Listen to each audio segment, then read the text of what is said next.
I'm Kara Ray, founder of the Powerful and Uncensored Entrepreneurs. I'm a mother, stepmother to 3 beautiful children. I'm a wife and a proud entrepreneur. I'm a mindset coach specifically for the powerful and ambitious online female entrepreneurs who desire to create wealth and abundance in all areas of their life. The Powerful and Uncensored Mompreneur podcast is for the ambitious women and mothers who are ready to rise together and empower one another. Get plugged in each week for unfiltered and uncensored conversations between myself and industry leaders who are here to support you. They have unwavering points of views and empower women to believe in themselves. We will be discussing business, spirituality, sexuality, energy, strong points of views, manifestation, and what I like to call breaking the stigma topics, conversations that will no longer be silenced. This is a safe place to reclaim your power of being a woman. Let's dive in.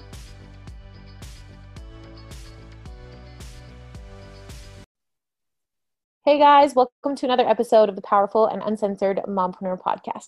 Today I'm excited. It has been long overdue to have this conversation, and so I have Monica Hayes on the podcast today. Monique, oh my gosh, I just called you Monica. I have been watching Friends and I'm reading this and I'm like, Monica, no, that is not her name, Carol. Why did you just do this?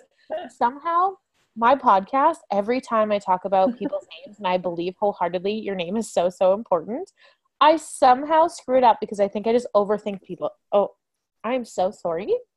It's okay. It happens all the time. People always call me Monica and I'm like, I mean, there's no A, but sometimes it's just There like, isn't. I'm reading it. I'm like, Monique. Monique. It's okay. So, guys, this is Monique Hayes, not Monica. Not Monica. So, Monique is an intuitive energy healer and health mindset coach. And so, thank you for coming on the podcast. I'm happy to have this conversation with you. Like I said, it's been long overdue. You know, due to myself and my pregnancy, I've had to reschedule a few things. And so, thank you. I honor this time. And I'm so glad to share this space with you. But before we dive into all of the discussion that we're going to have today, what I always ask this question to every person on the podcast because I love it. So what is something you are currently celebrating in your life right now? Something I'm currently celebrating in my life is, well, a lot of it has to do with self-care. I have a tendency of being difficult on myself.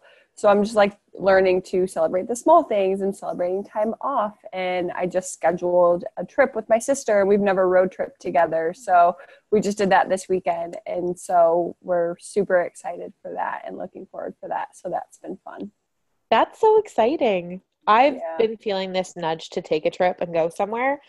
I told my husband, I said, if you're not going to come with me, I'm going alone.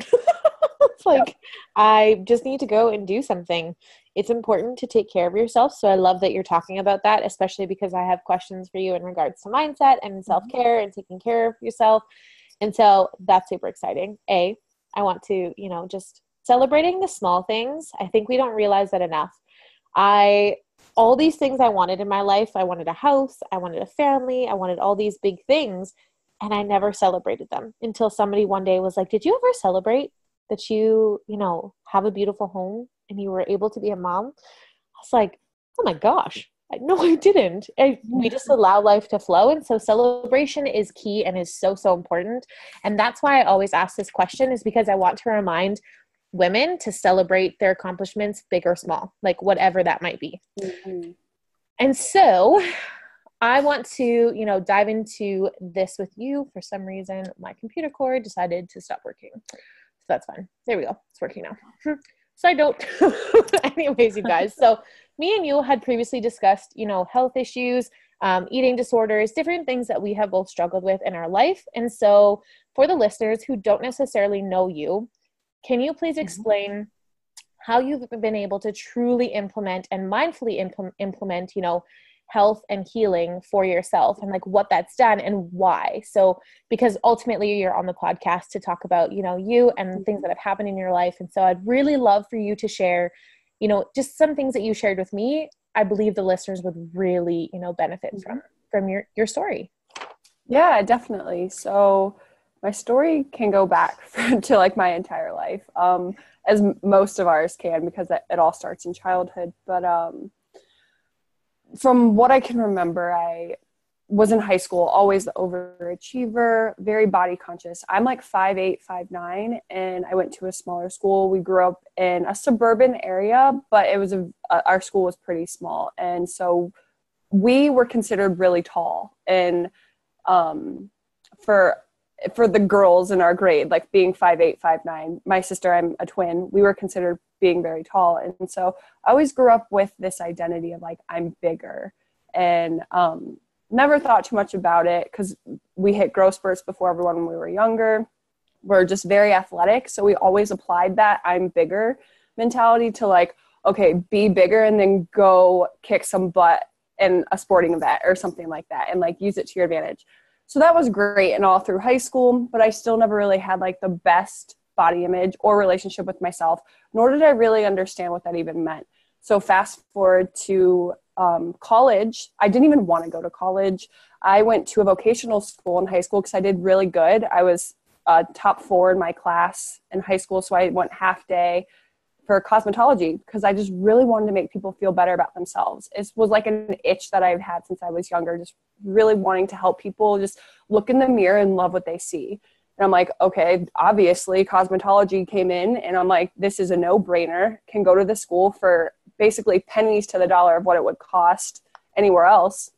And I can complete my high school diploma with my cosmetology license. Of course, then I'm not going to go to college. I'm just going to be a cosmetologist afterwards. This was my thought process until my parents were totally like, no freaking way. You're going to college. You're too smart not to go to college, that whole spiel. So I basically punked down and went to college. Like 2 months before I graduated, I had no idea what I wanted to do. So my friend from the volleyball team went. So I went with her to visit this college, fell in love with the campus. I was like, all right, I guess I'll go here.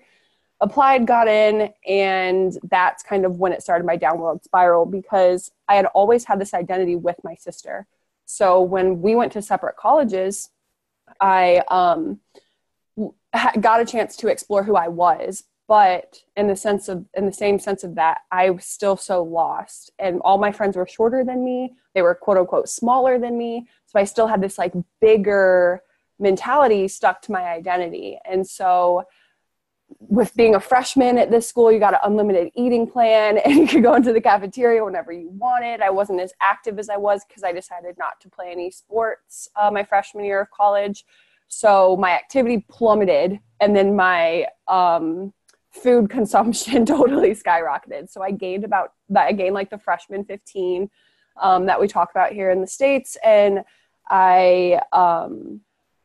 it went to shit after that. I was just totally like, what am I doing? I hated what I saw when I looked in the mirror. Eventually I remember one night, it was called Late Night Snack at college. And I remember we would always go there at 10 p.m. I ate this really gross tuna sub, and I was like, this is giving me a really bad stomach ache. And my sister told me like, oh, well, sometimes I'll just like make myself puke. And I was like, all right, fine, I'm going to try it. I'm like, just because I had a really bad stomach ache. So I did it, and I felt so much better. And then it started slowly progressing into like, if I ate too much pizza, I would puke it up. If I ate ice cream after a meal, I'd puke it up. If I'm like, oh, I can eat whatever I want and then puke it up. And this was my thought process, and I was hiding it from everyone. And so after lunch, after dinner, after late night snack, I would just go to the bathroom and purge it. And then it became this routine essentially. And then it started this downward spiral even more so of my body image and all of this stuff. I ended up losing some weight throughout college, but it's because I was studying health. I was studying health education. So not only did I know what I was doing was so bad for me, but I was learning like what foods to eat and how to fuel my body. I had really bad asthma, eczema, allergies, and depression. So I started playing with my diet in college and was able to totally rid myself of asthmatic symptoms by cutting out dairy and cutting out pasta. This was like my senior year of undergraduate, and graduated college, had no freaking clue what I wanted to do. So then sets in the real like anxiety around like, what the heck do I do now? Do I have to go to grad school? Do I have to find a job? I was serving and bartending at the time, super sensitive because I was an empath, had no idea what the heck that was. So then I decided, all right, I guess I have to go to grad school because I didn't just go to college to enter the workforce getting paid $12 an hour. So I went to grad school, had no desire to be in grad school, but it did help me study more behavioral sciences. And so not only did I really understand what I was doing, but I'm like, why can't I stop? Like, why can't I stop? I've changed my diet. So I knew that it wasn't just nutrition. I knew what food I should have been eating, but I was eating it. My mentality got to the point that I was eating that food. I would just eat so much of it and then want to purge it up. And then it got to the point where even if I would just eat food, I wanted to purge it. And then I realized it's not the freaking food, Monique. It's you. It's you being so detached from your body and not understanding what it feels like to be in your body. Because I wasn't making any decisions for myself. I was making decisions based off of what my family wanted, based off of what I thought I should be doing, based off of what my mentors were telling me in school. They were all coming from a good place, but it was coming from a place that benefited them, not me. And once I realized that, I'm like, holy shit, I need to change something. So I just put it out there into the universe, and I had no idea what that would look like, but I knew I didn't want it to be like Western medicine. I did not want to take any medicine. I did not want to do therapy or anything like that and no one knew what I was going through at the time, because I was putting on this front of like, oh, everything's fine. Like, I'm happy. I'm great. Everyone's like, wow, Monique and her sister Morgan are like the epitome of health. You guys are so awesome and blah, blah, blah. Deep down, I'm dying inside. I like cry all the time. I can't even look at myself in the mirror. I'm binging and purging multiple times a day at this point in my life because it lasted for about 7 years. I can barely be in a social situation without stressing around what I'm going to eat, if I should eat, should I just stay away from the food table, should I even try to have something. Drinking, I would just go out and get drunk. I thought I was going to become an alcoholic, and I'm like, oh my gosh, this runs in my family. Am I going to become an alcoholic? Because I had lost someone that I really loved at that point in my life too. So it was just like a downward spiral. I was about 25 and I'm just like, shit is hitting the fan. I don't know where to go next. And I'm just, universe, help me. And then it did. And I was called to go to this retreat. I learned what emotional healing was and how we all carry around emotional wounds in our body, emotional trauma, whether it's very, very minuscule, quote unquote, to very severe.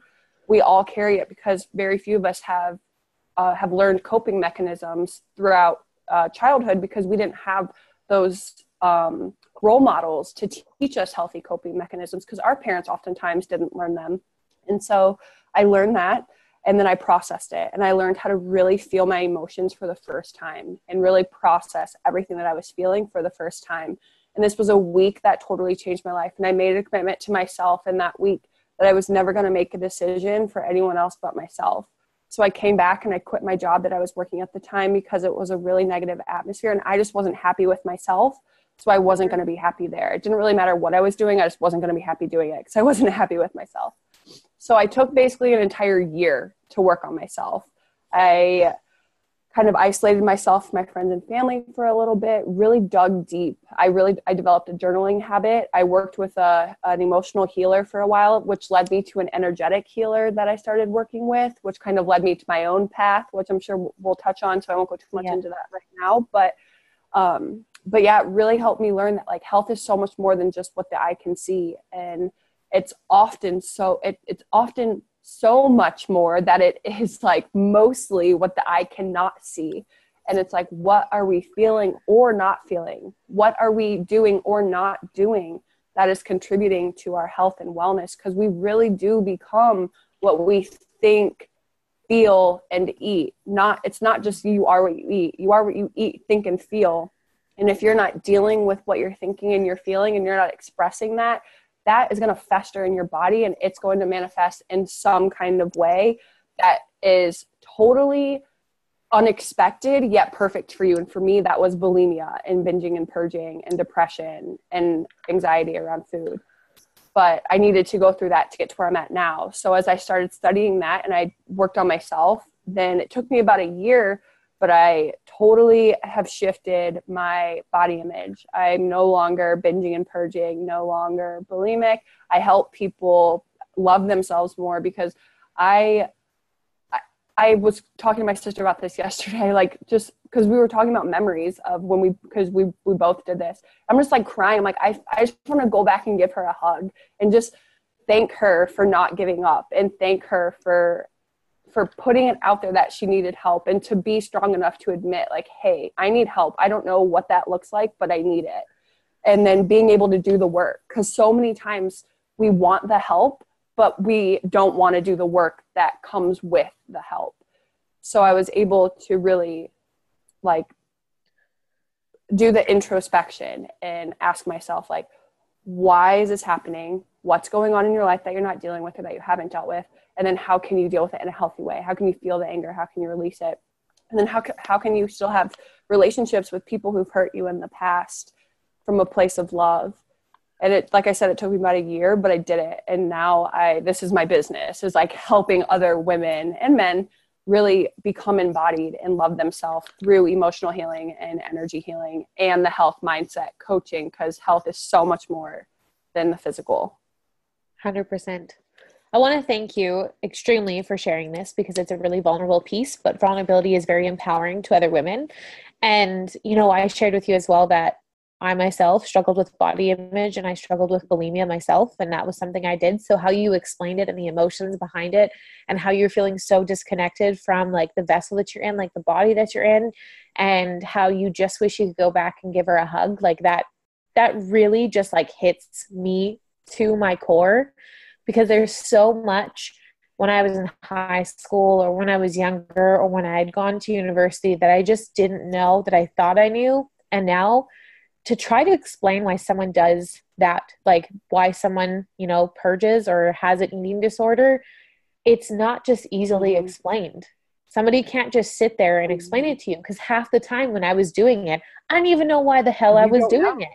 You're just like, oh, I ended up having such a messed up relationship with food that I couldn't even eat vegetables without thinking that I needed to purge. Like without thinking that even if I was eating healthy, it didn't matter what I ate. And I thought that even before going to a restaurant, like before I even stepped foot, I felt guilty, and I knew that I was already going to get rid of that food that I was going to take. It's like you're thinking of like the quote unquote escape plan to get it out of your body already.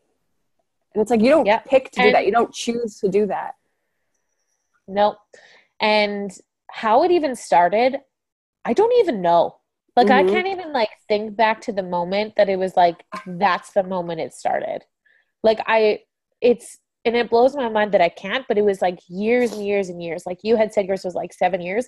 Yeah, mine was from high school and then after. And even the only reason why I had stopped, so when I had my first daughter, so because I, you know, like I'm pregnant with my second now, but when I was pregnant with my daughter, that's when I stopped. That's because it wasn't for me. It was for my daughter, because I didn't want to damage an unborn child. And so I stopped, but that was still only 2 years ago. Not even, you know, my daughter's not 2. So, well, I guess it was two years ago, because it was when I was pregnant. Oh my goodness, if I can do math in my head here. But the whole, like, I wanted to be able to talk about this because really, like you were talking about anxiety and depression and bulimia and all these things surfacing themselves, and then the mindset piece and not, you know, valuing yourself as a person and just constantly suppressing. Like society teaches us to suppress our emotions. Society teaches us that we are supposed to look like a specific way. We're supposed to be a specific way and do a specific thing. And that message drives me nuts, because each one of us, we are completely unique. Like even yourself as a twin, you and your sister are still different. Yeah. Like you are still different. So out on the outside, you could look the same, but internally different, made up differently. Things are different. Your body responds differently to things, because ultimately we are all unique individuals.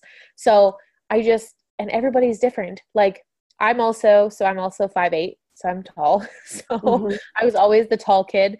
And if I was like in any relationship and when I was younger, the men seemed to be shorter than me.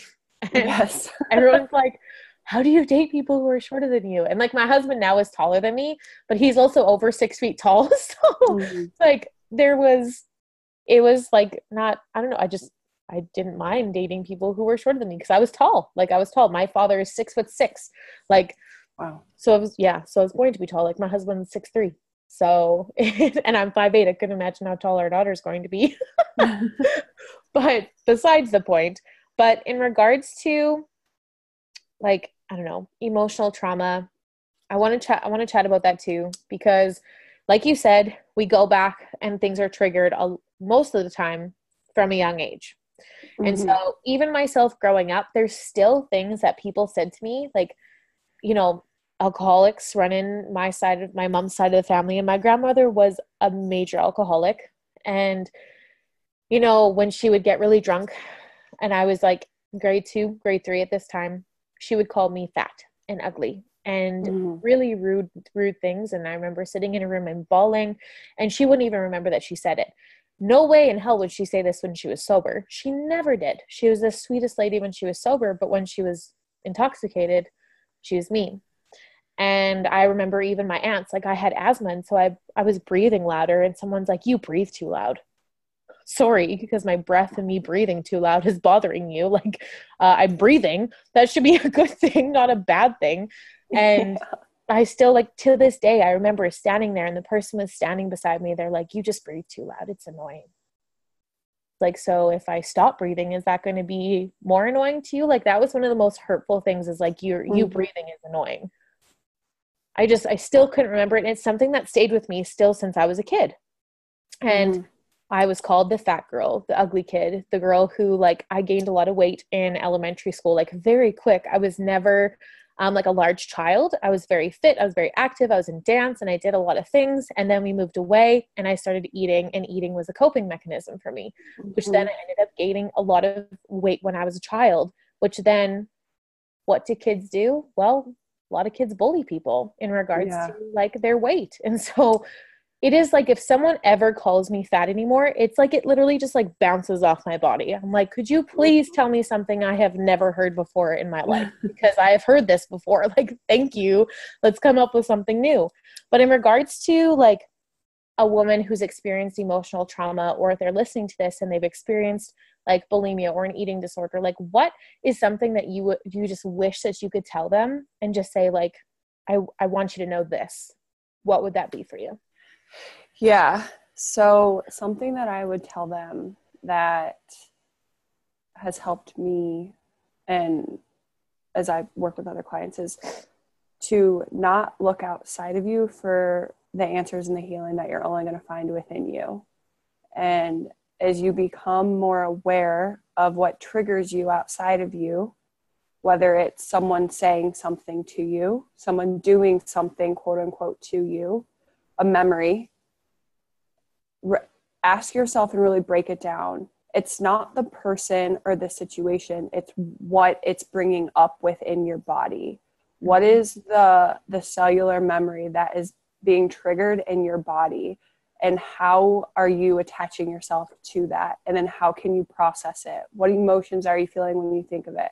What emotions are you not allowing yourself to feel, maybe because you were ashamed or you didn't know how to express them? And then how can you allow yourself to feel them? How can you be the person to yourself that you needed when you were a little girl? Mm-hmm. And be that person.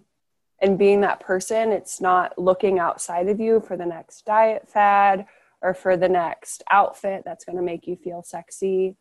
Those are helpful, but the true healing comes when you can look within you and really create this internal dialogue of what can I do that wasn't done for me when I was younger? What can I do for myself that wasn't done for me when I was younger?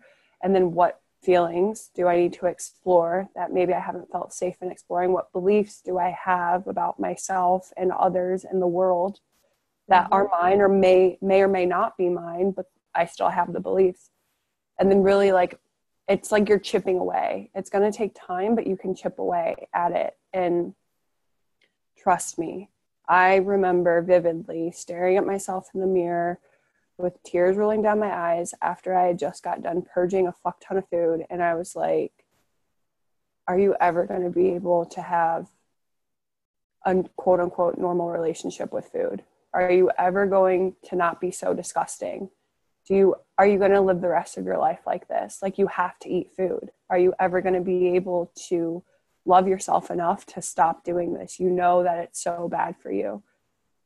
And I just felt so helpless in that moment. And I felt like, I honestly don't know. I don't know if I'm going to be able to, if there will ever be a day that goes by that I won't have anxiety around food, or that I won't think I'm this fat, disgusting person, or that I won't shame myself or feel shamed, or that I won't look for love in another person that doesn't value me. But I am here now, and I'm doing all of those things that I didn't know if I'd be able to do. And it's because I shifted my perspective from outside of me, looking outside of me for answers, to looking within me. And yes, I hired coaches to work with, to help me look within, because I had a lot of blocks up, as most of us will and do. But if you can gather the strength to look within you and do the necessary work, and to become aware of your body and connect back to your body and that little inner child, that little girl inside of you, and really be there for her and nurture her and give her what she needs, then you are able to do anything. I love that message. And I want to talk about, we live in a society, like I mentioned this before, how we're constantly taught to suppress our emotions, or that our emotions aren't valid, or that we shouldn't be able to talk about things, or that if we have an eating disorder, we shouldn't say anything at all. Mm-hmm. And I think that was something that I really struggled with. And, when I finally, because emotionally, like when you talk about looking at yourself in the mirror and just like hating everything and asking yourself all these questions, like I knew it was wrong what I was doing to my body. I knew it was wrong every single time before I even did it. Like there was moments where I would literally like stand there and be like, no, you don't need to do this. And I would talk myself out of it and still do it. Mm-hmm. So I remember finally telling my husband that I had a problem, and I just broke. I came home one night after spending time with a friend, and I felt the need to purge. And I was like, enough is enough. Like, enough is enough. I can't do this anymore. And I said, why do I feel like I constantly have to do this alone? Like, I don't have to do this alone. I have a husband who loves me, who doesn't even know that this is happening. I have family who doesn't also know. I have children that I care about, and I don't want to teach them. I want to teach my children to love themselves and not do this to themselves. And I remember having this conversation with my husband, and he just looked at me and he said, I feel horrible. I didn't even know. Like, he felt hurt because he didn't know, but men are very much of the fixers, and he couldn't fix this. And I just said, I don't need you to fix this. I just need you to be here. I just need you to listen. I want you to be aware, because when I go into the bathroom, I want you to be like, to be listening, to know, like, is something happening? Do I need to go talk to my wife? Do I need to talk with her? Do I need to be this person? And, I went to see a doctor, and they're like, oh, you should see a therapist. You should do this. We need to do blood work. And I was all game for the blood work to make sure everything was fine. But I was really just like, there's much more than a pill is going to help me through here. And not that I'm opposed. I've taken medication for things before, and I know that there's definitely individuals who need that. But I also believe in this like natural healing way, and just being extremely honest and vulnerable with yourself, and to stop suppressing things, and to feel the emotions, and to ride the waves. And I find so many people are walking around numb because they constantly don't allow themselves to feel an emotion. And then they wonder why they're anxious, or they're depressed, or they're angry, or they're sad. It's my anxiety. I've had anxiety since I was a child. My father has anxiety. My grandmother has anxiety. They said, oh, it's hereditary. And I was like, okay, and just dealt with that answer that this was going to be my life. I was always going to be anxious. I was always going to have anxiety. And then one day something triggered, and that right then, that response, I said, no, I can control this, because ultimately I'm allowing somebody to trigger me this way, which is then triggering anxiety. Like, it's always triggered by something. And so I started becoming extremely aware of what started to be my trigger in regards to food, in regards to like anxiety, in regards to my depression, why I would veer down. And ultimately I ended up being able to be in control of those things. It took a lot of clarity, and it took a lot of time of actually figuring out what that is. And so I love that you touch on the fact that if you're willing to do the inner work, Like, that's the biggest thing. Are you actually willing to take action? Because if you're not, then you don't want it bad enough, and you're not realizing how damaging these things are to your mind, body, and soul. Like, I believe that wholeheartedly. Like, talking to people about taking action and messy action, or things that they ultimately want in their life. Well, if you really want it, you'll make sure that it gets accomplished. No matter how long it takes you, no matter what roadblocks come up, you'll do so. And so I guess this kind of like leads into another one of my questions for you. What has been like the biggest blessing through following your intuition in regards to like this intuitive energy healer, the healers that you've worked with? Like, what has been the biggest blessing for you? Yeah. One thing that I would like to say, in addition to everything that you're just saying, is definitely like just being able to change your story. Surrounding yourself with people who provide safe space for you to change your story. And sometimes that includes cutting out friends or family members, or at least cutting time with them extremely. Because sometimes when you change your story and it no longer benefits the story that they're living in, then they start to question and pressure you. And then you start to feel guilty or shameful. And so really being able to decide, like, who do I want to be? Do I want to be this person that identifies with anxiety or asthma, depression, bulimia, whatever it is? Or do I want to be this person who's your ideal person? And then having the courage to take that action in whichever way best serves you. And which also kind of leads me into answering your question, is like being able to change my story, like being able to find the people and surround myself with the people. And when I say surround myself, I mean virtually stalk. Like, I don't have a lot of friends who really think the way that I do, at least at home. I have a lot of friends like throughout the country and the world that I've met at events and stuff that think the way that I do, but I mean like virtually stalk. Like, I found a few mentors that I just loved and I really resonated with their message. And I'm like, oh my gosh, I need to find every podcast that you've ever been on. I need to read your books. I need to get on your newsletter, and I need to just absorb everything that you're putting out there so it can then become a part of me. Because on a cellular level, I'm trying to change these cellular memories in order to change the way that my genes are expressing, in order to change the way that I am therefore expressing and presenting myself.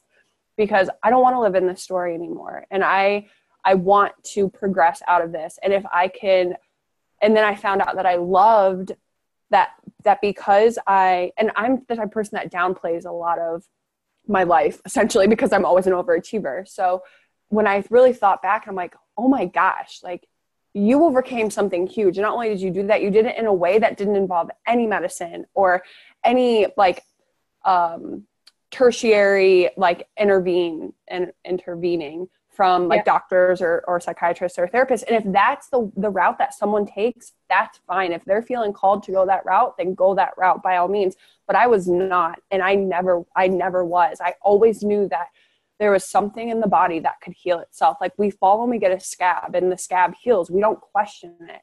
So if there's something more severe like depression or like a disease or illness, and it's just, there's something going on that is not giving, it's something has happened in the body that has caused a quote unquote scab or an open wound. So now what do you do when you get that scab? You give it a pristine environment. You might put some ointment on it. You might just put a Band-Aid on it. You might just clean it and let it air dry and then just avoid touching the area. But you give it that pristine environment for it to heal. And I'm a firm believer that if you give your body the same environment, including the people you surround yourself with. So that's like find someone and virtually stalk them, or find people that you can surround yourself with in person if you're someone who likes that in-person contact. But that includes like the people you surround yourself with. It includes the things that you watch on TV and the music that you listen to and the brain food that you are consuming. It includes the food that you eat. It includes the sleep that you get. It includes the thoughts that you think, because our thoughts literally create chemical reactions in the brain to make your thoughts become things, literally via these chemical reactions that happen in the brain that create this complete cycle of occurrences in the body, which then your body is just an expression of your thoughts and feelings. And so as you continue to think this way and feel this way and surround yourself with these people, then you get to really step into this story of who you now want to become. And because you're feeling it and it's part of your desire to be this person, it can't not be yours. Via every freaking universal law and physics and science, it proves it, that it can't not be yours. It has to become you because you are claiming it. You're deciding to become this person. Not only are you deciding it, but you're taking the action necessary that you're feeling called to take at this moment, because that action might change down the road, but you're taking the action that you feel called to take to become this person. So I really feel like that's where I became very fortunate, is I was able to have my sister as a huge support, who really supported me in isolating myself from people that were polluting my thoughts and not really supporting me and what I wanted to do and decisions that I was making. And I found people, I put it out into the universe that I needed help, and I found people virtually, and I was able to form these relationships with them that they're totally unaware of. But I was just loving everything they're putting out there, and it just I gave myself permission to change my story and to change my identity. And I'm still doing this as I progress, but I think that was like the biggest game changer. Well, and I love that you just said giving yourself permission, because as women, as humans, we need to give ourselves grace and give ourselves permission to be human. Like, we ultimately are human. So like you said, like internally, everything's going on. We are then having this reflection of the emotions that are going on in the inside. And so, proximity is extremely powerful. I realized that more as I stepped into as an entrepreneur. Mm-hmm. And really claimed that. I started realizing that relationships with other people started to change because we didn't have the same things in common. I didn't want to be the party girl. I really started learning how to take care of myself, and that was huge. And they weren't at that stage yet. And ultimately, I can't control other people. Mm-hmm. The only person I can control is myself. And so I started learning how to love people from afar. I started learning that me saying no is okay, and that I don't owe anybody an explanation for why I do what I do or how I feel. A lot of the times people feel like we have to validate our emotions or validate like a feeling. No, you don't, because you're human. And so we're ultimately meant to feel. And like you had talked about like emotional intelligence as well. There is a difference between that reactive state and the emotional intelligence behind the feelings that we feel.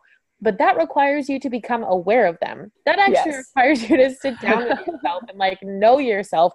I did not become emotionally intelligent at the snap of my fingers. I'm still human. So there's still days that my husband and I get into big arguments, and they're not always the most intelligent argument. But I'm human, and we're reactive. We learn we're humans. Humans are like react to responses and react to other people's behavior. But we ultimately can change that. Like, we have the power within us to be aware of those things. And like, I like how you talked about like everything is interconnected. I love talking about interconnectedness because really in regards to universal laws, in regards to the human body, emotions, like the things that happen in our daily life, what we attract in, what we put out, all of it is connected. Every single thing is connected. And it blows my mind. Everything has a frequency. Everything gives off an energy. And so if you're giving off the energies of anxiousness, depression, worry, sadness, all like fear, you're going to consistently attract in that. Yeah, you're definitely going to you're pulling in those experiences that bring more of those feelings. But then if you're also sitting in a space of like positivity and, openness and intuitiveness, and you're leaning into that, to that inner guidance, you're going to bring forth a lot of those into it. But this also takes practice. Like I always talk to people, like if you're in a state where you're still feeling very anxious, or you're struggling with an eating disorder, or things happen, please learn to give yourself grace. Like I didn't get myself to this point within 2 days. No, years of trial and error and things going right and wrong and learning about who I was. And then within the last year and a half of my life is when I got really clear on the woman that I wanted to be and who I wanted to be for other people. And like when we're talking about proximity, like social media is amazing. And that's why a lot of the people that I support and that I love and that I've become extreme like friends with, I have never met in person. I talk to them through Zoom. I talk to them through like Messenger. That's how I met you. I met you through social media, through a post, through talking, through being open. And like, I love being able, that's why I started the podcast, because I wanted to be able to talk with like-minded women who are empowering other women and who were strong in their message. And I love everything that we have discussed in regards to mindset, in regards to like your story and things that you've overcome naturally, and just in regards to like the biggest messages. And I am just, this conversation is really good. But before we go, I want to talk to you about one more thing, you know, in regards to like, because we're talking about relationships and having to take, you know, potentially a step back. And because I feel like as, you know, as humans, we feel resistant sometimes to that and we don't want to be alone. What would be, you know, some advice you would give to someone who really just hasn't set like a clear boundary of really putting themselves first? Like, what would be something that you would tell them about that?